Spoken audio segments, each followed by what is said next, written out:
The United States Agency for International Development, or USAID, is delighted to support this conference, which aligns with our goal of advancing Nigeria's progress towards a more prosperous, stable, and resilient future. USAID and Chapel Hill Denham have partnered to attract investment that will create jobs and drive economic development across key sectors of the economy. The Nigeria infrastructure landscape. And the focus that I have this morning is not so much around where we're going to be in 2040.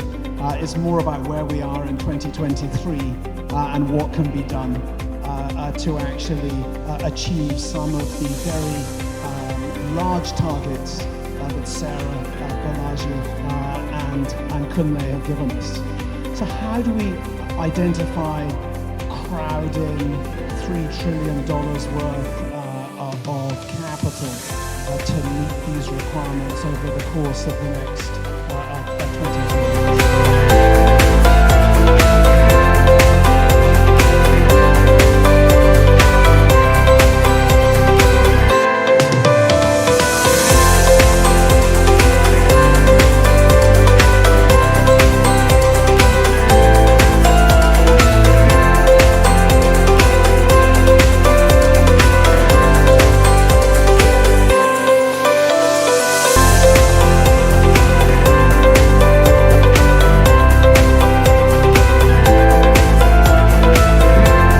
Models of infrastructure investment is to do concessions.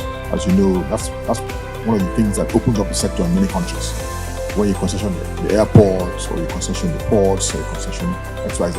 Now, if you have a concession for 30 or 40 years with a single asset in that business, it doesn't make sense for you to go to the stock market, because in 40 years' time, it's over. You hand it back to the government unless you get it back.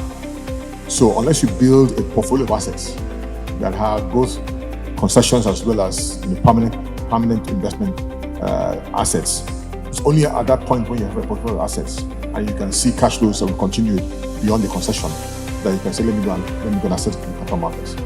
Okay, so that's one challenge.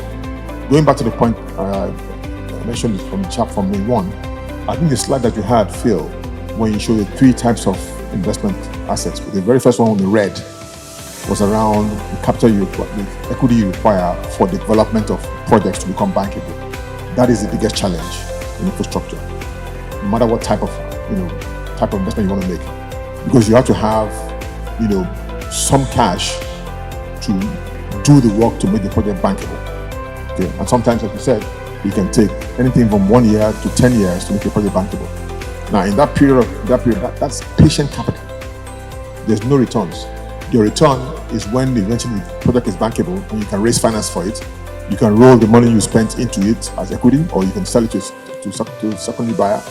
There's all kinds of ways you can exit from that pot of money. But unless you have that patient money that helps you to make projects bankable over and over again, and of course what tends to happen is that those investors who've done it very well, who succeeded, okay, if you go to, probably the biggest one we can know, which is public information, is the Global Infra Partners in the US, run by Bayo Ogunlesi. The first fund was $5 billion. Today it's an $80 billion fund. But he has proven over time, he has shown success. Even though he owned 3 airports in the UK, he sold 1, City Airport. He's shown the investor that he can develop projects, he can raise money, and he can turn around assets, and he can sell them to third parties and make good money for them. Then that money will keep kicking in. But the early years is the toughest years. And I think there was something that was mentioned, I'm not sure if it was Kunle or Phil that mentioned that the access to capital in the very early years of MTN, the ability of the management team back then, Ituma Leko and Co, to raise capital primarily through debt in the Nigerian market and other sources was instrumental in enabling us to roll out what at the time was the competitive advantage and allowed us to grab land share, which was network coverage. And that was really the story around MTN's success and building that base and advantage which we've held up till now. So access to capital, the very clear-minded majority shareholder that knew the industry very well and could give confidence to financiers to back the story. Since then, it's been about continuous capital investment in the business, focus on leadership in customer perception, and I recognize that we're far from perfect and everybody loves to hate their telco provider. And we still have a lot to do in terms of customer satisfaction. Governments need to control inflation. They need to control their deficits. These are the things that lead to foreign currency devaluation. If you can do that, then the rates that people will be looking at will be more moderated. The fact is that, as Phil mentioned, I've been involved in local, I've been involved in international people.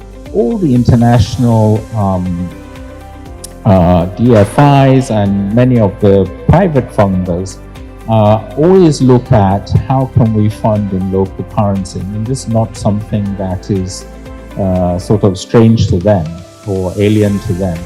But when they do the numbers, they realize that, so if you take Nigeria today, the government bonds long-term government bonds are trading at something like 13-14%. Inflation is at about 20%. If they borrow for various reasons, they're not going to get much better. They'll actually pay a little bit worse probably than the government. They add a spread onto that, and they can't do local currency financing. There is consensus in the country that the amount of infrastructure that we need to build far exceeds the capacity to fund it with public funding. There's no debate about that anymore. None. The question then is, how do you get in private capital? It is very, very heartening, that the outgoing administration also understood that and therefore came up with this concept of InfraCorp.